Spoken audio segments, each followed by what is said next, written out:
I couldn't get pregnant, so my husband cheated, and then he got baby trapped with the girl he cheated on me with. Am I the jerk for what I did in response? I'm a 28-year-old female, and I was with my ex-husband for 6 years. During this time, we were trying to have a baby, but had no success. About 4 years into our marriage had a rough patch. My ex had stress and slept with his co-worker to relieve his stress. He confessed to me rather quick, and a week later, they sat me down and told me that they were expecting a child. I was an idiot back then, so I felt like I should forgive him because I truly believed he loved me, and I thought that I had no one. My ex's family treated me like their own, but my ex's supposed daughter was the apple of their eye. As a result, my ex's coworker was a frequent presence in our lives. They felt like they had to include the mom of their grandchild for everything too, and she made her way in every family picture, in every memory. It didn't help that I suspected that the coworker had feelings for my ex and flirted with him when she can. People thought that she was his wife constantly, and I finally had enough during the baby girl's first birthday party when I was told to take a picture of my ex, his mistress, his daughter, and his parents. And this picture didn't include me. I took the picture. It hit me that I was now treated as the other woman, and I realized that I deserve more than this BS. I filed for divorce a few months later and left. It was the hardest time of my life, but I ended up getting a promotion at work and met this sweet, wonderful guy. Fast forward to now, me and my boyfriend are madly in love, and I gave birth to an adorable baby girl that I considered a miracle baby. I got pregnant with my boyfriend like 3 months after dating him, and I thought that it was strange that this could happen since my previous failed attempts with an ex happened, and I thought that I was the infertile one. It crossed my mind then that maybe he was the infertile one, and he only believed his mistress was pregnant with his child because they were having an affair. I didn't say anything though because it was not my place anymore. However, my boyfriend was so happy about my daughter's birth and posted it on Facebook and tagged me in the post. I was still friends with my ex-sister-in-law on Facebook, and she saw the post. She called me up and said that she was hurt that I didn't let her know that I could actually get pregnant, and the lack of child during my first marriage could be my ex's fault. He took a paternity test. The poor baby girl was never my ex-husband's. The coworker apparently was dating this terrible guy during the time she slept with my ex-husband and didn't know who the child's father was. So she just strung my ex along because she had feelings for him and thought he'd be the best father for her child. Now my ex blames me for not telling him that I was pregnant way before and him having to father this girl. He's doing pretty bad now, and I can't help but feeling like I should have told him. So am I the jerk for not telling my ex I got pregnant? I wonder why in the situation with the ex-husband it was already assumed that the wife, the OP here, was the one that was infertile. It sounds like they didn't check and they couldn't have a baby and they just assumed it was her for some reason. It seems like that would have been the very first question to have as soon as this other girl got pregnant. But an entire scenario where she's the one taking the picture of the woman that her husband cheated on with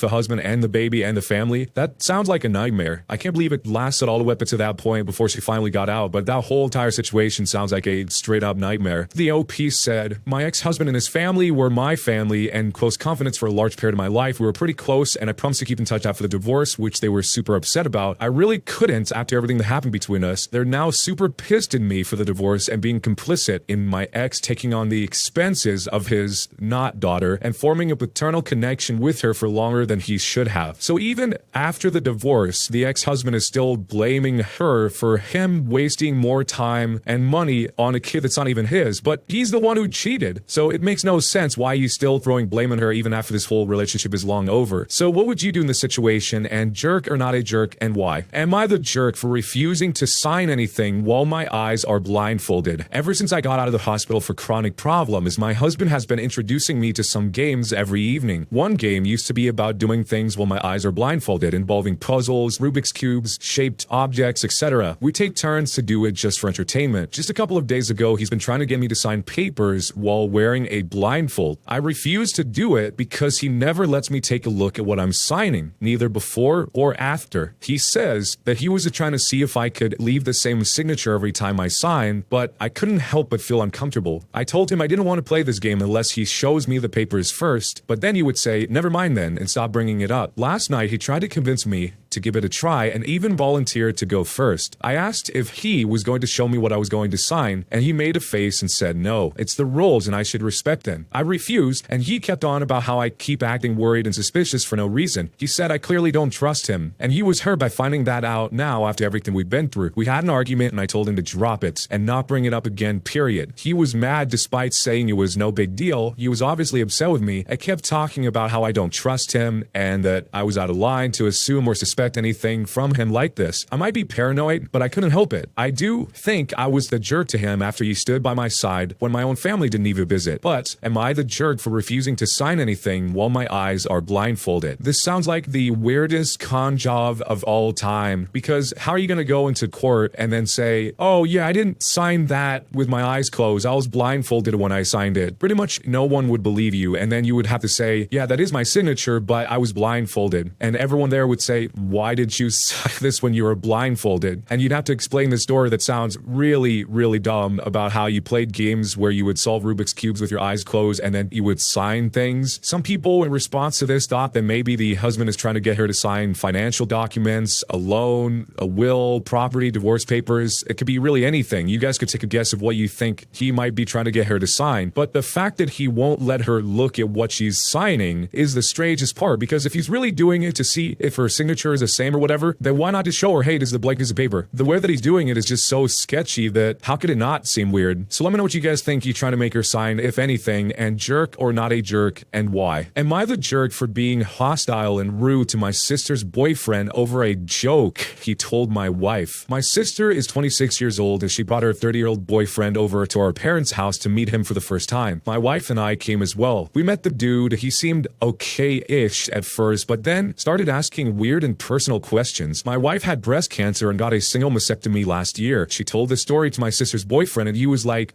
then stared at my wife briefly, then playfully said, without even asking, I can pretty much tell which one got the blow. We were floored. My wife could barely keep a straight face. She lied so she could leave the table because she was literally about to tear up. I just looked at the dude and said, are you serious? And he said, what? I was just chucking, bro. I started asking him to explain the joke to me. He just stared. I asked him again to explain it to me in detail, but still got no answer. My sister asked me to stop because clearly he got uncomfortable, but I insisted he explain the joke to me clearly. My wife and I didn't get it. Things got awkward with him avoiding eye contact while I just stared at him the entire time. I still insisted and asked him to explain the joke right then and there, but seconds later he said he needed to step outside to make a phone call. Turns out he got in his car and left. My sister had a meltdown, screaming and berating me for how I treated her boyfriend, calling me hostile with anger issues to scare her boyfriend out of our parents' house. I told her he was overstepping and made my wife uncomfortable to the point of crying. She actually called my wife such a princess and said she is soft and cannot take some teasing. I had an argument with her and my parents intervened. I took my wife and left. My dad called me later and said that he understood how hurt my wife felt, but my sister's boyfriend was visiting for the first time and I showed hostility and aggression instead of just ignoring him. He encouraged me to reach out to him and my sister later on and talk it out, but I declined. So am I the jerk for being hostile and rude to my sister's boyfriend over a joke he told my wife about her mastectomy? It sounds like the OP just wanted him to explain the joke. There's nothing wrong with just wanting to understand the joke and asking him to explain it, because maybe there was something funny he missed. About the whole alternative way to handle the situation by ignoring him, if they're worried about being rude, maybe that's even more rude because you're ignoring what he's saying instead of saying anything else. And in this case, he's really trying to understand what is the joke. But zooming out of this whole thing, I'm surprised that the wife even brought up the mastectomy to begin with, because whether the joke was made or not, it seems like it's kind of a sore subject. Or maybe it wasn't until he brought this up. It's hard to tell what we know here. So if somebody said this joke to your wife, what would you do? Let me know down below. And jerk or not a jerk, and why? Am I the jerk for refusing to put my packaged snacks back in the fridge per my husband's request? I'm a 34-year-old female, I'm diabetic, and keeping packaged snacks near me is essential because oftentimes I get low blood sugar due to issues I have with appetite. I don't eat lunch or dinner properly. My brother-in-law and his pregnant wife moved in with us a month ago. The issue began when my sister-in-law started eating snacks that I usually keep inside inside the fridge. I tried buying more snacks, but sometimes they run out and I end up drinking water mixed with sugar in the middle of the night because I don't have anything else to eat and my husband won't go out to the store and get me anything. I told my husband and he told me to be patient with his brother's wife because she's pregnant and is considered sort of sick, so she needs to be cut some slack. I've had it, to be honest. I moved all of my snacks into the bedroom and inside of a box just to keep them safe. My sister-in-law said it was strange that I no longer buy snacks, but I told her that I actually still do. I just keep them safe in my room so that no one can touch them. She side-eyed me, then an argument ensued after my husband and his brother came home. My husband berated me for being rude to my sister-in-law and childish for moving the snacks and keeping them in the bedroom. I told him why I did that though. He knew what was up, but he said I overreacted and that there was no harm in sharing. He demanded that I put whatever snacks I have back into the fridge and stop acting like a child, but I said that I won't, and if his sister-in-law and her husband get upset, then they need to understand that I am diabetic and I need those snacks, essentially. He yelled in my face, calling me childish, and then he walked out. Both my brother-in-law and sister-in-law are cold-shouldering me, and my husband keeps pushing for me to put the snacks back into the fridge where they belong, or he won't speak to me as well. So, am I the jerk for refusing to put my packaged snacks back into the fridge per my husband's request? So the obvious first question is, why doesn't the pregnant wife or the OP's brother-in-law, the pregnant wife's husband, just buy their own snacks? Why is there a necessity that everyone shares the exact same snacks? It makes no sense. And then the pregnant sister-in-law is asking, hey, did you stop buying those snacks? I want to eat those snacks. Then why don't they just get the snacks? Is this such a strange, petty situation with the OP being the one who legitimately needs it the most, assuming, of course, that the pregnant sister-in-law has other food and they're not just completely relying on these snacks to survive? In most cases, snacks are a convenience thing where it's you want food right then and there, you get a little snack, you have it. But as long as they have access to regular food, there shouldn't be anyone taking away these essential snacks from the diabetic person in the house. You can almost feel the panic in the way that the OP is writing because it seems like nobody is willing to understand or relate that she legitimately does need these snacks around. But let me know what you would do if you're in this situation, and jerk or not a jerk, and why. Am I the jerk for kicking my sister out of the house at night because she threw away all of my food? I seriously can't believe this is a thing, but my parents are upset at me. My sister and I grew up together, but aren't very close. It wasn't really from any drama. We didn't have a big fight to cause distance, but rather just have opposite personalities and interests. If I had to describe my attitude towards my sister, it would be apathetic love. Like, she's my sister, so I want her to be healthy and be happy, but we just unfortunately don't hang out, call the chat, etc. She recently received an opportunity to interview for a job near our hometown and reached out to see if she could stay with me for a week. My mother was ecstatic that my sister might be coming home finally. She moved across country right after college and hasn't been back in almost 10 years except for Christmas. She spends Thanksgiving with her in-laws or the one-off birthday/business trip/vacation. I was more than happy to open up my home, thinking that we could maybe bond or deepen our relationship. It was all kind of awkward, but nothing horrible until the third night. I came home from drinks with my friends around 10 p.m., went into my kitchen for a snack, and realized that almost all of my food was gone. I am not even exaggerating. I swear 90% of my pantry was just gone. I asked my sister, and she told me that she was shocked I ate anything with preservatives and anything unnatural in it, and that I was, quote, poisoning my body. So she took it upon herself to throw away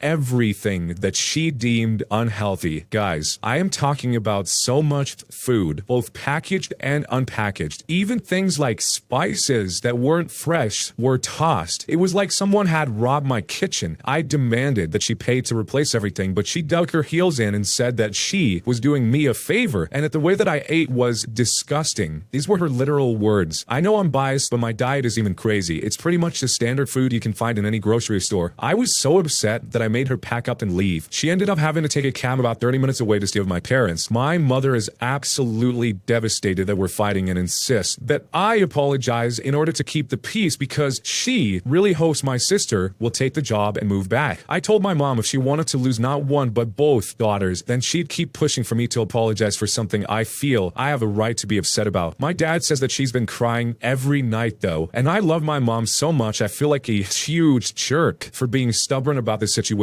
So, am I the jerk for kicking out my sister from my house at night because she threw away all of my food? It is wild that people actually do this, so that somebody would be a guest in your home and then take it upon themselves to just either destroy, remove, or change anything about that house. I feel like some people have the complete opposite opposite approach where they don't even want to touch anything to put anything out of place because they know it's not their home. And other people make themselves so at home that they will just do something like this. And there was actually an update to this where she answered a few questions. She did say that she did invite her sister to go out for the drinks with her, but she declined, saying that she didn't like going to dive bars and wanted to stay sober because it was a work trip. So she said that she respected that decision, but she went out anyway because it was her girlfriend's birthday. And when the OP actually did the math to calculate how much food was thrown away, it was close to $1,000 worth of food. Everything from dried pasta, ground beef, pre-cut veggies in a container, juice, canned soup, rice, chicken broth, leftovers, and even bread because it was white bread. I always wonder in situations like this, how did the sister expect the OP to react when she saw all of this? Did she think that she was really going to come home and say, "Oh, wow, thank you so much for throwing away $1,000 worth of food. I was meaning to do that, but I just didn't get around to it. So thanks so much." It almost seems like the sister did that to start something like this or to push as far as she could. But let me know what you would do if you came home and someone threw away about $1,000 worth of your food, and jerk or not a jerk, and why.